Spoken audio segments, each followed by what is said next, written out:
নবীকে যে দুনিয়া থেকে উঠিয়ে নেবেন তার একটা অগ্রিম পূর্বাভাস আছে না নাই? ইদা জাআ নাসরুল্লাহ, যখন আল্লাহর সাহায্য আসবে, ওরা আইতান্নাস ইয়াদখুলুনা ফি দীনিল্লাহি আফওয়াজা, ও নবী আপনি দেখবেন দলে দলে লোকজন কালিমা পড়ে মুসলমান হয়। দলে দলে সবাই যদি মুসলমান হয়ে যায় তার মানে বিশ্ব নবীর দাওয়াতি মিশন কমপ্লিট, ঠিক না? নবীর পৃথিবীতে রাখার দরকার নাই। এই সূরা নাজিলের পরে বিশ্ব নবী পৃথিবীতে বেঁচেছিলেন মাত্র 80 দিন। কয়দিন? কথা বলেন কয়দিন? এই সূরা নাজিলের পর বিশ্ব নবী বলতেন ওয়াকাদ নুঈতু ইলা নাফসি, আমার আত্মার মধ্যে বারবার রব্বুল আলামিন এই তথ্য দেয় আমি আর বেশি দিন বাঁচবো না। এই সূরাটা আমার চলে যাওয়ার ইঙ্গিত। এই কথা শোনার পরে বিশ্বনবীর কলিজার টুকরা নয়নের পুতুলি ফাতেমা রাদিয়াল্লাহু তাআলা আনহা কাঁদতে শুরু করলেন। বিশ্বনবী বললেন, ও ফাতেমা কেঁদো না, ইসবির ইয়া ফাতেমা, ধৈর্য ধারণ করো ফাতেমা, ফা ইন্নাকি আউয়ালু আহলি বাইতি লিহাকান বি, কারণ আমি মরে যাওয়ার পরে সর্বপ্রথম তুমি আমার সাথে সাক্ষাৎ করবে রে ফাতেমা। বিশ্বনবীর ইন্তেকালের পরে মাত্র 6 মাসের ব্যবধানে সাইয়্যিদাতুনা ফাতেমা রাদিয়াল্লাহু তাআলা আনহা ইন্তেকাল করলেন। জোরে বলেন আল্লাহু আকবার। আবার সাইয়েদনা ওমর ফারুক যখন খলিফা, বদরের যুদ্ধে অংশগ্রহণকারী বয়স্ক সাহাবীদের নিয়ে উনি মিটিং করতেন। এদেরকে আরবিতে বলে আশিয়াফু বদর, বদরের শায়েখ। বদরের সাহাবীদের সাথে, বয়স্ক সাহাবীদের সাথে যখন সাইয়েদনা ওমর ফারুক মিটিং করতেন, ওই মিটিং এর ছোট্ট একটা বাচ্চা সাহাবীকে রাখতেন। ওই সাহাবীর নাম হলো ইবনে আব্বাস, আব্দুল্লাহ ইবনে আব্বাস, বিশ্বনবীর চাচাতো ভাই। বদরের বয়স্ক সাহাবারা মনে দুঃখ পায়, আমরা বয়স্ক মানুষ, আমাদের মিটিং এই ছোট্ট বাচ্চা কেন? এই বাচ্চার বয়সে অনেক ছেলে আছে, আমাদের নাতিপুতিও আছে। সাইয়েদনা ওমর ফারুক আমাদের বয়স্কদের মিটিং এ ছোট বাচ্চারা রাখে কেন? এই কথা যখন সাইয়েদনা ওমর ফারুকের কানে গেল, ওমর ফারুক বললেন, ঠিক আছে আমি বুঝাবো কেন এই বাচ্চারা রাখি। একদিন মিটিং শুরু করলেন এই সূরা দিয়ে, যে সূরাটা আমি তেলাওয়াত করেছি, পড়েন। ইযা জাআ নাসরুল্লাহি ওয়াল ফাতহু ওয়া রাআইতান নাসা ইয়াদখুলুনা ফি দীনিল্লাহি আফওয়াজা ফাসাব্বিহ বিহামদি রাব্বিকা ওয়াস্তাগফিরহু ইন্নাহু কানা তাওয়াবা। পড়েন আল্লাহু আকবার। এই সূরা তেলাওয়াত করে ওমর ফারুক মিটিং শুরু করলেন। এবার ধরে ধরে বললেন, ও বয়স্ক সাহাবারা, এই সূরাতে আপনি কি বুঝেছেন? এক সাহাবী বলতে লাগলেন, এই সূরা থেকে আমি বুঝেছি সাহায্য আর বিজয় কেউ দিতে পারে না একজন ছাড়া, তিনি কে? ওমর ফারুক বললেন, হয় নাই। আরেকজন বয়স্ক সাহাবারে বললেন, আপনি কি বুঝছেন এই সূরা থেকে? উনি বললেন, আমি বুঝছি আমাদের শহর বিজয় করতে হবে বেশি বেশি। ওমর ফারুক বললেন, হয় নাই। আরেক বয়স্ক সাহাবীকে বললেন, আপনি কি বুঝেছেন এই সূরা থেকে? উনি বললেন, বিজয় লাভ করার পরে আল্লাহর শুকরিয়া করতে হবে বেশি বেশি। ওমর ফারুক কয়, হয় নাই। সাইয়েদনা ওমর ফারুক বললেন, ও ছোট্ট ইবনে আব্বাস, এক চিপায় বসে আছে, সামনে আসো। মাযা ফাহিমতা মিন হাযিহি সূরা? ও আব্দুল্লাহ ইবনে আব্বাস, তুমি এই ছোট্ট সূরা থেকে কি বুঝেছো বলো? ইবনে আব্বাস বলে, আমি বুঝেছি হুয়া আজালু রাসূলিল্লাহ, এই সূরাটা নাজিল হওয়ার প্রমাণ হলো বিশ্বনবী এই দুনিয়াতে বেশি দিন থাকবেন না, বিশ্বনবী পৃথিবী থেকে চলে যাবেন, এটার ইঙ্গিত এই সূরার মধ্যে আছে। ওমর ফারুক বললেন, আহসানতা ইয়া ইবনে আব্বাস, ইবনে আব্বাস তুমি সঠিক বলেছো।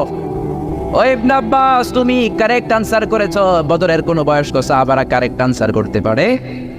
সাইয়েদনা ওমর ফারুক বললেন, বুঝেছেন নাকি কেন আমি ছোট্ট বাচ্চাটারে আমাদের মিটিং এ রাখি? এই বাচ্চার যেন তেন বাচ্চা না, এই বাচ্চার জন্য স্বয়ং দোয়া করেছে বিশ্বনবী মুহাম্মদ সাল্লাল্লাহু। বিশ্বনবী দোয়া করতেন, আল্লাহুম্মা ফাক্কিহু ফিদ্দীন, ও আল্লাহ আমার চাচাতো ভাই আব্দুল্লাহ ইবনে আব্বাসকে আপনি দ্বীনের জ্ঞান দেন, ওয়া আল্লিমহু তা'বীল, কোরআনের তাফসীর আর তা'বীল শিক্ষা দেন। বিশ্বনবীর দোয়ার বরকতে উনি গোটা বিশ্বের সব মুফাসসিরদের সম্রাট হয়েছে। সুবহানাল্লাহ, আওয়াজে পড়েন। পৃথিবীতে যত মুফাসসির আছে, সাহাবাদের থেকে শুরু করে, তাবিঈদের থেকে শুরু করে, up to the day of judgement, আমরা যত মুফাসসিররা কথা বলবো, যত তাফসীর থেকে আমরা কোট করি, রেফার করি, সব মুফাসসিরদের সম্রাট হচ্ছে ছোট্ট ছেলে আব্দুল্লাহ ইবনে আব্বাস। চিল্লায় পড়েন আল্লাহু আকবার। আল্লাহ শুরু করলেন, পড়েন, ইযা জাআ নাসরুল্লাহি ওয়াল ফাতহ, ও নবী যখন আল্লাহর পক্ষ থেকে সাহায্য আসবে, আল্লাহর পক্ষ থেকে বিজয় আসবে, বিজয় দেয় কে? আরো জোরে বলেন, কে? আবার রব্বুল আলামিন নবীকে শিখিয়েছেন, ও নবী আপনি আমার কাছে সাহায্য চান, কারণ আমাদের সাহায্য করে কে? ও নবী আপনি আমার কাছ থেকে বিজয় চান, কারণ বিজয় দান করতে পারে কে? এজন্য নবী দোয়া করতেন, ওয়াজআল্লি মিন লাদুনকা সুলতানান নাসীরা, ও আল্লাহ আপনার পক্ষ থেকে আপনি আমার বিজয় শক্তি দান করেন। আপনার পক্ষ থেকে ক্ষমতার বাস্তবায়নে মদিনার মসনদে আল্লাহ আপনি আমারে বসিয়ে দেন, পড়ে না। বিশ্বনবী ক্ষমতার চেয়ারে বসার জন্য দোয়া করেছেন, কি করেন মরে? কারণ ক্ষমতায় বসে যা করা যায়, ওয়াজ দিয়ে তা করা যায়। বছরের পর বছর আমরা যদি ওয়াজ করি, এই বাংলাদেশ থেকে ইয়াবা দূর করা যাবে, গাঞ্জা দূর করা যাবে, ডাই খাওয়া দূর করা যাবে, বেনামাজির নামাজি বানানো যাবে। বছরের পর বছর ওয়াজ করলে 2-4 জন নামাজি হবে, সব থাকবে বেনামাজি। কিন্তু ক্ষমতার মসনদে যে বসা, সে যদি একটা অর্ডার দেয় বাংলাদেশে কোনো মদ চলবে না, কাল থেকে কেউ যদি মদ খায় স্পেশাল মোবাইল কোর্ট দিয়ে বিচার করা হবে, স্পট বিচার, 10 লক্ষ টাকা জরিমানা, 10 বছরের জেল, 1000 করে বেতের বাড়ি। একজন মদ খোর পাওয়া যাবে না জরিদর। এজন্য বিশ্বনবী বলতেন, ইন্নাল্লাহা লা ইয়াযাউ বিল কুরআন মা ইয়াযাউ বিস সুলতান। আল্লাহ ক্ষমতা দিয়ে মাঝে মাঝে সমাজে এমন কিছু করে, কোরআন দিয়েও আল্লাহ সেটা করে। সারা জীবন আমরা ওয়াজ করে আপনাদেরকে নামাজি বানাতে পারবো না। 2-4 জন নসিব যাদের ভালো নামাজি হয়ে যাবেন, বাকি সব বেনামাজি, সব ফতরের সময় ঘুমাবে, যেরকম ঠিক কিনা? কিন্তু প্রধানমন্ত্রী শেখ হাসিনা যদি বলে কাল থেকে একজন যদি নামাজ না পড়ে বেতের বাড়ি, আছে না নাই? সৌদি আরবে এই নিয়ম, 1 ওয়াক্ত নামাজ না পড়লে 5টা বেতের বাড়ি, 5 ওয়াক্ত না পড়লে 5 পাঁচা 25টা বেতের বাড়ি। এই জন্য সৌদিতে আজান হলে রাস্তায় কোনো লোক থাকে। আমি গেলাম ওমরাতে, জেদ্দার স্বর্ণ মার্কেটে কসমেটিক্সের দোকানে গেলাম, আসরের আজান বল। আমি গেলাম দোকানে, কে হুজুর মাফ হোসাই, দোয়া হোসাই। ওই যে বালাদি টিকটিকি, পুলিশরা টিকটিকি, বাঙালিরা দুষ্টামি করে, ওই যে বালাদি পুলিশরা পিটাইয়া পাশার চামড়া তুলে ফেলবে, হুজুর মসজিদে যান। আমি বললাম আমি মুসাফির, আমি তো 2 রাকাত পড়ি। লম্বা সফরে বিশ্বনবী জোহরের নামাজ আসরের নামাজ জমা কসর করতেন, মানে 2 করে একসাথে পড়ে ফেলতেন। ইসলাম এটাও আছে না? ইসলাম সহজ, যেরকম ঠিক কিনা? কয় হুজুর পরে আইসেন আসরের পরে, কোনো দোকান খোলা রাখে না। ওই নিয়ম যদি বাংলাদেশেও থাকতো, সব নামাজি হয়ে যেত। সৌদি আরবে আজান হলে সব মসজিদে দৌড়, অজু থাকলেও দৌড়, অজু ছাড়াও দৌড়। কারণ মাইন্ড থেকে পিঠ বাঁচানোর দরকার আছে না নাই? 1 ওয়াক্ত না পড়লে কয় বেত। বাংলাদেশেও কালকে থেকে যদি এই নিয়ম চালু হয়, 1 ওয়াক্ত সালাত না পড়লে রাস্তার মধ্যে 5 বেত। কোনো বেনামাজি কি খুঁজে পাওয়া যাবে? সবার জন্য আইন সমান, প্রধান বক্তা ওয়াজ করার পরে যদি আসর নামাজ না পড়ে বক্তার পিছনে 5 বেত, আছে না নাই? খতিব সাহেব খুতবা মারে, খুতবা দেয়, কিন্তু নামাজ না পড়লে 5 বেত, আছে না নাই? চেয়ারম্যান সাহেব যদি না পড়ে, আছে না নাই? প্রধানমন্ত্রীর পোলায় না পড়লে, আছে না নাই? আমি কই নাই, আপনারা কইছে, আছে না নাই? এই নিয়ম যদি চালু হয়ে যেত, বাংলাদেশে বেনামাজি থাকতো? জোরে বলেন, থাকতো? থাকতো। এই জন্য বিশ্বনবী আল্লাহর কাছে বলেছেন, ওয়াজআলনি মিন লাদুনকা সুলতানান নাসীরা। ও আল্লাহ, আপনি আমার ক্ষমতার চেয়ারে বসান। রব্বি আদখিলনি মুদখালা সিদকিন ওয়া আখরিজনি মুখরাজা সিদকিন ওয়াজআলনি মিন লাদুনকা সুলতানান নাসীরা। ও আল্লাহ, আপনি আমার মক্কা থেকে মদিনায় যখন নিবেন, সত্যের সাথে নিবেন, মদিনায় যখন বসাবেন, সত্যের সাথে বসাবেন, আর আপনার পক্ষ থেকে আপনি আমার ক্ষমতা দান করেন। সুবহানাল্লাহ। এই দোয়াটা বিশ্বনবীকে শিখিয়েছে কে? আরো জোরে পড়েন, কে? সে আল্লাহ বলছেন, ইযা জাআ নাসরুল্লাহি ওয়াল ফাত। এই ফাত দ্বারা রব্বুল আলামিন বুঝিয়েছেন ফাতহে মক্কা, মক্কা বিজয়। কি বিজয়? জোরে বলেন, কি বিজয়? মক্কা বিজয়ের পরপরই গোটা জাজিরাতুল আরবে যত কাফের মুশরিকের আন্ডা বাচ্চা ছিল, সব কালিমা পড়ে মুসলমান হয়েছে। জোরে করে আল্লাহু আকবার। এজন্য আল্লাহ বললেন, ওয়া রাআইতান নাসা ইয়াদখুলুনা ফি দীনিল্লাহি আফওয়াজা। ও নবী, মক্কা বিজয়ের পরে আপনি দেখবেন গোটা বিশ্বের সব মানুষগুলো ঢলে ঢলে কালিমা পড়ে মুসলমান হয়ে যায়। সুবহানাল্লাহ। গোটা বিশ্বে ইসলামের গণজোয়ার, কালিমা পড়ে মুসলমান হয়ে যায়। আল্লাহ যাকে ইসলামের নূর দিয়ে ধন্য করতে চায়, পৃথিবীর কোনো শক্তি ওই লোকরা আটকে রাখতে পারে? যারা বলেন পারে। এজন্য হেদায়েতের মালিক কে? ইন্নাকা লা তাহদি মান আহবাবতা ওয়ালাকিন্নাল্লাহা ইয়াহদি মান ইয়াশা। ও নবী, আপনি চাইলে কাউরে হেদায়েত দিতে পারেন না, হেদায়েত দেয় কে? কথা বলেন, কথা বলেন। হেদায়েত দেয় কে? এই পৃথিবীতে অনেক বাবা ছিল নবী, ছেলের হেদায়েত হয় নাই, আছে না নাই? অনেক ছেলে ছিল নবী, বাবার হেদায়েত হয় নাই, আছে না নাই? অনেক স্বামী ছিল নবী, বিবির হেদায়েত হয় নাই। অনেক বিবি ছিল আল্লাহর ওলি, কিন্তু স্বামীর হেদায়েত হয় নাই, আছে না নাই? সাইয়েদনা ইব্রাহিম আল্লাহর বড় নবী, জালিল কদর পয়গম্বর, কিন্তু ওনার বাবা আজার কট্টর কাফের, হেদায়েত হয়? আবার আমার নানা ভাই আলোচনা করলেন, নূহ আলাইহিস সালাম ছিল উলুল আজমি মিনার রসুল, কিন্তু ওনার ছেলে কানানের কপালে হেদায়েত জোটে। আবার লূত আলাইহিস সালাম নবী, তার বিবি স্বামী নবী, কিন্তু বিবি কাফেরা, ঠিক কি না? আবার ফেরাউন কট্টর কাফের, ফেরাউনের বউ আসিয়া আল্লাহর ওলি, এরকম আছে না?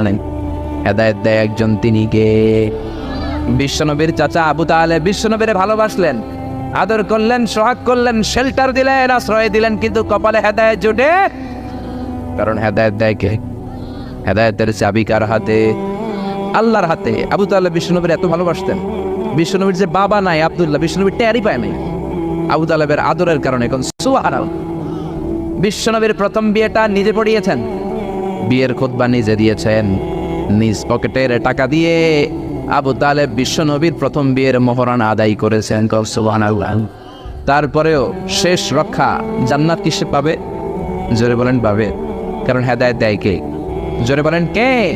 এজন্য আল্লাহ বললেন, ওয়ারাআইতান নাসা ইয়াদখুলুনা ফি দীনিল্লাহি আফওয়াজা।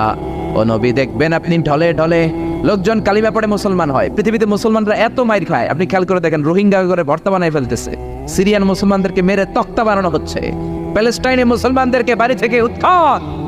তারপরও গোটা বিশ্বে ইসলামের জয়গান আছে না নাই? শুনবেন না মুসলমান খ্রিস্টান হয়, শুনবেন না অন্য ধর্মান্তরিত হয়, কিন্তু কালিমা পড়ে পড়ে মুসলমান হওয়ার হিড়ি কাছে না নেন। এদেশে একজন মুফাসসিরে কোরআন ছিল, যার হাতে হাত রেখে হাজার হাজার হিন্দু কালিমা পড়েছে, যার হাতে হাত রেখে বৌদ্ধ মুসলমান হয়েছে, যার হাতে হাত রেখে চাকমা, সাঁওতাল, এই সমস্ত নৃগোষ্ঠী পাহাড়ি এলাকার লোকেরা ওই মুফাসসিরে কোরআনের হাতে হাত রেখে নাস্তিক থেকে আস্তিক হয়েছে। এজন্য যাকে আল্লাহ ইমানের নূর দিয়ে ধন্য করতে চায়, তাকে আটকে রাখার মতো গোটা বিশ্বে কেউ। ইউরিদুনা লিইউতফিউ নূরাল্লাহি বিআফওয়াহিহিম ওয়াল্লাহু মুতিম্মু নূরিহি ওয়ালাউ কারিহাল মুশরিকুন। ওরা চায় ফু দিয়ে ইসলামের বাতি নিভিয়ে দিবে, ওরা চায় ফু দিলে ইসলামের বাতি নিভিয়ে দিতে চায়, কিন্তু ওরা জানে না ইসলামের বাতি এটা মোমবাতি না। ইসলামের বাতি কি মোমবাতি নাকি কুপির বাতি নাকি না সারাক বাতি নাকি? ইসলামের বাতি হলো ইলেকট্রিক্যাল বাল্ব, ফু দিয়ে নেবানো যাবে। যারা আছেন সবাই মিলে যদি আমরা ফু দিয়ে নিবে, কথা বলেন, নিবে। এটাকে সুইচ অফ করে নিবাতে হয়, সুইচটা কার হাতে? আরো জোরে কার হাতে? আল্লাহ বললেন, গোটা বিশ্বের কাফের মুশরিক নাস্তিকের দল ষড়যন্ত্র করে ইসলামের আলোকে, কোরআনের আলোকে নিভিয়ে দিতে চায়।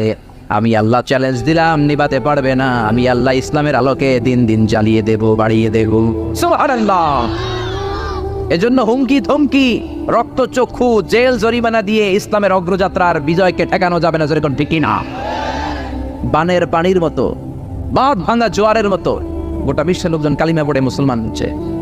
যদিও আমরা মায়ের খাচ্ছি, রোহিঙ্গারা মার খায়, গোটা বিশ্বে মুসলমান নির্যাতিত, কিন্তু গোটা বিশ্বব্যাপী ইসলামের গণজোয়ার আছে না নেই? আপনি যদি ইউরোপ আমেরিকার দিকে খেয়াল করেন, দেখবেন হাজার হাজার লোক কালিমা পড়ে আমেরিকাতে মুসলমান হয় আছে না নেই? ইউরোপে মুসলমান হয় আছে না নাই? After the Twin Tower attack, the number of Muslim in United States of America already have been doubled. 9/11 এর পরে, টুইন টাওয়ার অ্যাটাকের পরে আমেরিকায় মুসলমানের সংখ্যা আগে যা ছিল এখন ডবল হয়ে গেছে। সুবহানাল্লাহ। ব্রিটিশ সোসাইটিতে মুসলমানের অবদান রাখতে শুরু করেছে, দিন দিন আমেরিকাতে মসজিদের সংখ্যা বাড়তে শুরু করছে। আমেরিকাতে বর্তমানে মুসলমানের সংখ্যা অলমোস্ট 3 মিলিয়ন, 30 লক্ষেরও বেশি। কোন আল্লাহু আকবার। এজন্য ডোনাল্ড ট্রাম্প, তুই ইসলামের কিছু করতে পারবি? বারাক ওবামা ইসলামের কিছু করতে পারবে? খালি বুশের বাচ্চা বুশ পারবে? পারবে? গোটা বিশ্বের কেউ ইসলামের আওয়াজকে থামিয়ে দিতে পারবে? আল্লাহ বললেন, আল্লাহু মুতিম্মু নূরিহি ওয়ালাউ কারিহাল কাফিরুন। গোটা বিশ্বের সব কাফেরগুলা মিলেও যদি ইসলামের আওয়াজকে নিভিয়ে দিতে চায়, ইসলামের বাতি কোনোদিন নিভবে না, ইসলামের বাতি শুধু প্রজ্বলিত থাকবে। ঠিক কি না? গোটা বিশ্বে গণজোয়ার। স্যার স্যামুয়েল হেলটিংটন একটা বই লিখেছে, দ্য ক্ল্যাশেস অফ সিভিলাইজেশন, সভ্যতার সংঘাত, সভ্যতার ঘুষাঘুষি আছে না? এক সময় পৃথিবীতে ছিল গ্রিক সভ্যতা। গ্রিক